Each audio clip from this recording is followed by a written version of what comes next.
ஒளியில வாசம் பண்ணுகிற இறைவன் எங்க இருந்தார் என்றால் ஏசப்பாக்குள்ள இருந்தார். ஆனா உலக மக்களுக்கு அது தெரியல. அதனாலதான் அன்னைக்கு நிறைய பேர் அவரை எதிர்த்தாங்க.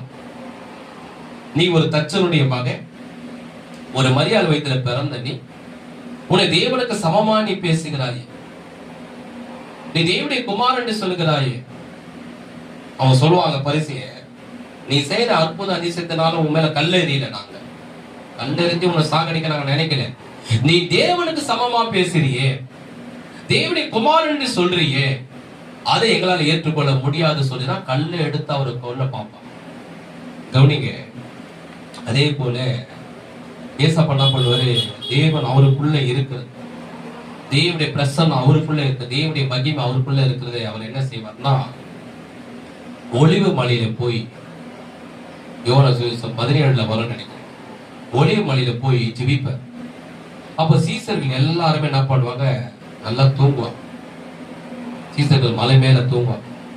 இவர் என்ன பண்ணுவார், பிதா கிட்ட ஜெபித்துக் கொண்டே இருக்கும் போது அண்ணாகும் ஒரு பயங்கரமான ஒரு பிரகாசம், ஒரு பயங்கரமான ஒரு வெளிச்சம், சூரியனை காட்டில 1000 மடங்கு ஒரு பிரகாசம் அங்க வரும்.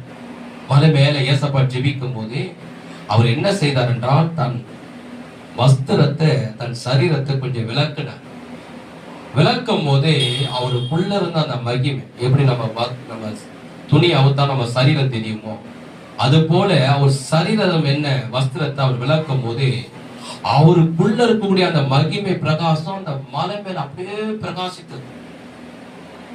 அப்போ பேதுரு, என்னடா இது, இந்த இடத்துல இவ்வளவு பிரகாசமா இங்க யாரா நிக்கிறது, இவ்வளவு வெளிச்சமாகுது அப்படின்னு கண்ணத்தை வந்து கொஞ்சம் பார்த்தாரு பாருங்க. கண்ணு கூசுது அவருக்கு. பார்த்தவனு யார் அங்க நின்று இருக்குது, ராமே சலோமா ஏசப்பா. என்னடா இது, ஏசப்பா நிக்கிற இவ்வளவு பிரகாசமா இவ்வளவு மகிமை, கண்ணை கூசுது அப்படின்றார். அப்போ என்னன்னா, அந்த இடத்துல என்ன பண்றாரு ஏசப்பா, நான் சாதாரண ஒரு மனிதன் அல்ல, நான் தேவனுடைய குமாரன், எனக்குள்ள தேவனுடைய மகிமை, தேவனுடைய பிரசன்னம் இருக்க சொல்லி தன் சரீரத்தை இரவு நேரத்தை ஜெபிக்கிறத விளக்கி காண்பித்தான். அந்த சரீரத்தை எப்படி ஒரு துணி அவுத்தா சரீரம் தெரியுமோ, அவர் சரீரத்தை விளக்கின உடனே உள்ள தேவனுடைய மகிமை, தேவனுடைய பிரகாசம் அப்படியே பிரகாசிக்கிறத பேதுரு கொஞ்சோண்டு பார்த்தார். ராமே சொல்லுவோம். ஆனாலும் புற ஜாதி என்ன பண்ணல, நம்பல. யூதர்கள் கூட நம்பல, அவர் இஸ்ரவேலை கூட நம்பல. ஆனால் அதற்கு என்ன சொன்னார் தெரியுமா, அவர் ஒரு வார்த்தை சொன்னாரு, பிதா செய்கிற கிரிகளை நானும் செய்கிறேன், அப்பா வந்து என்ன நம்புங்க அப்படின்னா. சரி, அது இதை நம்ம ஒத்து பார்ப்போமா?